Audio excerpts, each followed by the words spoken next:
నమస్తే జిఎన్ఆర్ టీవీకి స్వాగతం. వరంగల్ జిల్లా నర్సంపేట మండలం గురజాల గ్రామంలో స్వతంత్ర అభ్యర్థి అయిన బండారి మంజుల గురజాల గ్రామాన్ని అన్ని రంగాల్లో ముందు వరుసలో ఉంచుతానని, అన్ని రంగాలలో మహిళలు ముందున్నారు, కానీ మా గురజాలలో మహిళలను రాజకీయంగా అణచివేయబడ్డారు. అందులో నేను ఒక బాధ్యతరాలిని అని గతంలో నేను ఒక పార్టీలో పనిచేసినాను. అందులో నేను మహిళనని నన్ను అణచివేశారు. ఇప్పుడు ఈ పార్టీలో కూడా నేను మహిళా రాజకీయ నాయకురాలిగా ఎదగకూడదని కొంతమంది నాయకులు నన్ను అనేక రకాలుగా ఇబ్బందులకు గురి చేశారు. గ్రామం వదిలిపెట్టి పారిపోయేలా భయభ్రాంతులకు గురి చేశారు. అయినా నేను భయపడకుండా ఒక మహిళా నాయకురాలిగా గ్రామ సమస్యలు పరిష్కారానికి ముందున్నాను. ఇప్పుడు కూడా అన్ని పార్టీల నాయకులు నన్ను ఓడించాలని చూస్తున్నారు. నాకు మహిళల ఆశీర్వాదం ఉంది, యువకుల అండదండ ఉంది. నా సేవను గుర్తించి గ్రామ ప్రజలు నన్ను అత్యధిక మెజార్టీతో గెలిపిస్తారని నమ్ముతున్నాను.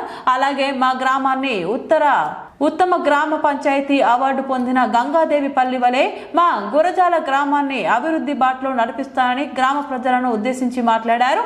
నాకు కేటాయించిన గుర్తు ఫుట్బాల్ పై మీ అమూల్యమైన ఓటు వేసి అత్యధిక మెజార్టీతో గెలిపించాలని కోరుతున్నాను. వరంగల్ జిల్లా నర్సంపేట మండలం గురజాల గ్రామంలో స్వతంత్ర అభ్యర్థి అయిన బండారి మంజుల. ఇప్పుడు ఇక్కడ విశేషాలు మంజులతో అడిగి తెలుసుకుందాము. మీరు స్వతంత్ర అభ్యర్థిగా నిలబడ్డారు కదా, ఈ గ్రామాన్ని ఎలా అభివృద్ధి చేయాలనుకుంటున్నారు మీరు ఒకవేళ గెలిచిన తర్వాత? జిఎన్ఆర్ టీవీకి నన్ను గుర్తించి మా గురుజాల నుండి నా సేవలను గుర్తించి మా ఇంటర్వ్యూ కోసం వచ్చినందుకు వారికి ముఖ్యంగా పాదాభివందనాలు తెలియజేసుకుంటున్నాను. మా గురుజాల గ్రామంలో ఎలాంటి సమస్యలు అంటే చాలా మహిళలకు చెప్పుకోలేని సమస్యలు ఉన్నాయి. ఆ సమస్యల నుండి మేము 20 సంవత్సరాల కాడ నుంచి కూడా మేము అందరం కలిసికట్టుగా పనిచేసుకుంటున్నాము. మరియు అన్ని విధాలుగా మహిళలు అన్ని రంగాల్లో ఉన్నారు, కానీ రాజకీయ రంగంలో మాత్రము ముందంజలో లేరు. అయితే అలాంటి మహిళలకు నేను ఒక స్ఫూర్తిగా ఉండాలి, సమస్యల పైన నేను పోరాడి మా గురజాల ఒక గంగదేవి పల్లెల మరొక గంగదేవి పల్లెలా తీర్చిదిద్దాలనుకొని నేను ఒక ఆశయంతో నేను రావడం జరిగింది. మరియు నేను ఇక్కడికి ఈ ఫీల్డ్ మీదకి వచ్చినాక, రాజకీయాల్లోకి వచ్చినాక నేను ఉద్యమ నాయకురాలుగా పనిచేయడం జరిగింది. అనేక సమస్యల పైన పోరాటం చేయడం జరిగింది.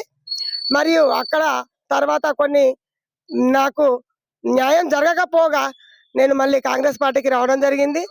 కాంగ్రెస్ పార్టీలో కూడా నేను ఎంపీటీసీ పోయినసారి గతంలో పోటీ చేశాము. దానికి విఫలంగా మళ్ళీ నేను సొసైటీ అంటే పిఎస్సిఎస్ చైర్మన్గా కూడా పోటీ చేయడం జరిగింది. కానీ ఎలాంటి సమస్యలు పరిష్కారం చేస్తా అనుకొని నేను రాజకీయాలకు వచ్చినో అంత అనగదొక్కబడ్డ మహిళగా నేను ఇప్పుడు విలేజ్లో ఉన్నాను.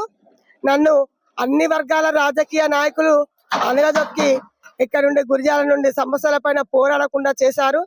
దానికి నాకు ఒక బాధ అనిపించింది. ఇలాంటి మహిళకే ఇంత అన్యాయం జరిగితే నా గురజాల ఆడబిడ్డల పరిస్థితి ఏంది, నా గురజాల ఆడబిడ్డ పరిస్థితుల పైన ఎవరు మాట్లాడతారు అనుకొని మేము వాళ్ళ సమస్యల కోసం స్వతంత్ర అభ్యర్థిగా కూడా పోటీ చేయడం జరిగింది. దానికి నా వెనుక యూత్ ఉంది, నా ఆడబిడ్డలు ఉన్నారు, అన్న తమ్ముళ్ళు ఉన్నారు, అక్క చెల్లెళ్ళు ఉన్నారు. అందరు కలిసి ఈ రోజు నాకు అధిక మెజార్టీ తోటి నాకు బ్రహ్మరథం పడతారు. వాళ్ళ సమస్యలు ఎక్కడికి ఏ అధికారి దగ్గరికైనా మేము అవసరం అనుకుంటా సీఎం దగ్గరికైనా వెళ్ళి మేము సమస్యలు పరిష్కరించుకుంటామనే దిశలో అడుగులు వేస్తున్నాము.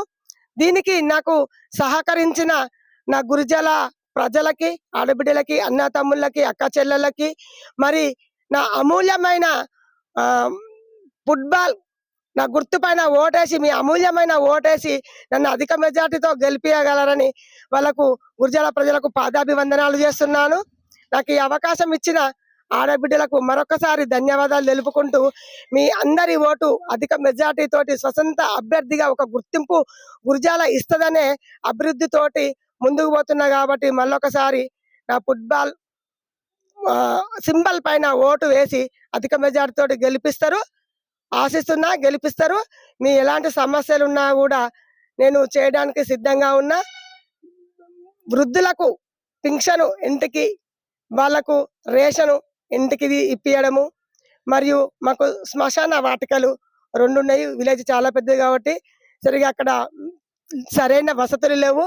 ఆ మౌలిక వసతులు నేను చేపిస్తా. మరియు కోతుల బెడద చాలా విపరీతంగా ఉంది. కోతుల బెడ పరిష్కారం చేస్తా, కుక్కల బెడద పరిష్కారం చేస్తా అని మా విలేజ్ ఆడబిడ్డలకు, అన్నదమ్ములకు నేను కొన్ని మేనిఫెస్టోలో కూడా పెట్టడం జరిగింది. దాని ప్రకారం నేను ఫాలోపింగ్ చేస్తా. మరియు గ్రామ పంచాయతీకి వచ్చిన ప్రతి రూపాయి శ్వేతపత్రాన్ని విడుదల చేసి ఏ వార్డు నెంబర్ అయితే ఉందో ఆ వార్డు నెంబర్కు ఎంత కేటాయించాలో, ఎన్ని సమస్యలు ఉన్నాయో అదే ప్రజలను అదే వార్డు నెంబరు సమక్షంలో ప్రజాపాలన తీసుకెళ్లి వాళ్ళ సమస్యల పైన పరిష్కరించి వాళ్ళకు ముఖ్యమైన సమస్యను తీర్చిదిద్దుతా. అలాంటి సమస్యలు అలాంటి పనులు చేస్తా అని హామీ ఇవ్వడం జరిగింది. కాబట్టి మీరు మీ అమూల్యమైన ఓటు మా ఫుట్బాల్ పై గుర్తుపై వేసి గెలిపారని మరొకసారి మనస్ఫూర్తిగా అందరినీ వేడుకుంటున్నాను. మాకు ఈ అవకాశం ఇచ్చిన GNR టీవీకి ధన్యవాదాలు తెలుపుకుంటున్నాను. ఇప్పుడు మీరు స్వతంత్ర అభ్యర్థిగానే ఎందుకు చేయాలనుకున్నారు? ఇంతకుముందు మీరు కాంగ్రెస్ పార్టీలో ఉన్నారు కదా, అంటే ఆ పార్టీ టికెట్ ఇవ్వనందువలన మీరు స్వతంత్ర అభ్యర్థిగా వేయాలనే ఆలోచన వచ్చిందా? ఎలా వచ్చింది చెప్పండి. లేదు సార్, పార్టీలు టికెట్ ఇవ్వనందున కాదు సార్, ప్రజలకు సమస్యలు ఉన్నాయి. వాళ్ళు కొన్ని జెంట్స్ దగ్గరికి తీసుకెళ్ళలేరు మహిళలు. ఇక్కడ మహిళలకు ఉన్న సమస్యలే ఎక్కువ ఉన్నాయి కాబట్టి, నేను ఆడబిడ్డగా ఉంటే వాళ్ళ సమస్యలు, మా మహిళా ఓట్లు ఎక్కువ ఉన్నాయి కాబట్టి వాళ్ళ సమస్యలు నేను చేయగలుగుతానే ఉద్దేశంతో నాకు ఈ అవకాశాన్ని వదులుకోవాలని అనిపించలేదు. మేము సమస్యల పైన పోరాడతాం కాబట్టి నాకు మహిళలంతా కూడా నువ్వు స్వతంత్ర అభ్యర్థిగా ఉండి నువ్వు బరిలో ఉండి మాకు నీ అండ చేదోడు వాదోడు నువ్వు చేసినట్లయితే నీకు చేదోడు వాదోడుగా మేము ఉంటామని వాళ్ళు మాకు హామీ ఇవ్వడం జరిగింది. వారి నిర్ణయం మేరకు కూడా మేము ఊరు ఆడబిడ్డ నిర్ణయం మేరకు కూడా స్వతంత్ర అభ్యర్థిగా బరిలో ఉన్నాము. మాకు టికెట్ ఇవ్వనందున ఏ పార్టీ మీద కోపం లేదు, ఏ లీడర్ మీద కోపం లేదు, ఎవరి మీద కూడా మాకు ఎలాంటి అభ్యంతరాలు కానీ కోపాలు కానీ తాపాలు కానీ లేవు. ఎందుకంటే మేము ఎన్ని రాజకీయ పరంగా వరకే మేము ఎవరి పని వాళ్ళు చేసుకుంటాము. నెక్స్ట్ మళ్ళీ ఎలక్షన్లు అయిపోయినాయి అంటే మేము అందరం అన్న చెల్లెళ్ళ లెక్క కలిసి ఉంటాం కాబట్టి నేను ఎలాంటి ఎవరిని కూడా పార్టీ పరంగా కూడా కాకుండా కోపం లేకుండా స్వతంత్ర అభ్యర్థిగా పనిచేయడం కోసం ఆర్నిషలు ట్రై చేస్తున్నా. నాకు వీళ్ళు పట్టాభిషేకం గట్టయితుంటే పనిచేస్తానని ఈ మీడియా ద్వారా నేను నా ప్రజలకు తెలుపుకుంటున్నాను. ఒకవేళ మీరు గెలిచిన తర్వాత మీరు స్వతంత్ర అభ్యర్థిగానే ఉంటారా, లేకుంటే మళ్ళీ మీ సొంతగూటైన కాంగ్రెస్ పార్టీకి చేరే అవకాశం ఉన్నదా?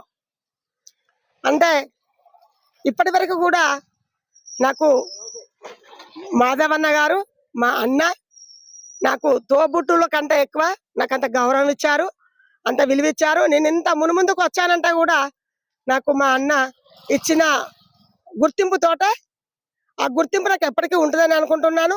ఎందుకంటే నాకు గతంలో ఎంపీటీసీ నువ్వు గెలిస్తే ఎంపీపీ ఇస్తా అని కూడా హామీ ఇవ్వడం జరిగింది. కాబట్టి మరి వారి ఆదేశాల మేరకు గవర్నమెంట్ ఉంది కాబట్టి నేను తర్వాత గెలిచిన తర్వాత ఎలా అనేది కూడా నా ప్రజలను, ఎందుకంటే నన్ను స్వతంత్ర అభ్యర్థిగా గుర్తించిన ప్రజల వాళ్ళ నిర్ణయాల మేరకు నేను నిర్ణయం తీసుకుంటా. నేను నిర్ణయం ఎలా తీసుకున్నా ఎలా ఉన్నా కూడా ఒక గవర్నమెంట్ ఉన్నది కాబట్టి పనుల కోసం ఎమ్మెల్యే దగ్గరికి కూడా వెళ్తాను. అలాంటి భయాలు ఏమి లేవు, అలాంటి బాధలు కూడా ఏమి లేవు. ఎవరు చేసినా, ఏ పార్టీ వాళ్ళు చేసినా, ఏ అన్న తమ్ముడు చేసినా, ఏ అక్క చెల్లెలు చేసినా వాళ్ళ సొంత అవసరాలకు కాదు, ఊరు కోసం అనేది గుర్తిస్తున్నారు. కాబట్టి అందులో ఆడవాళ్ళ సమస్యలు ఎక్కువ ఉన్నాయి కాబట్టి నన్ను గుర్తించారు. వాళ్ళ నిర్ణయం మేరకే నేను పనిచేస్తా.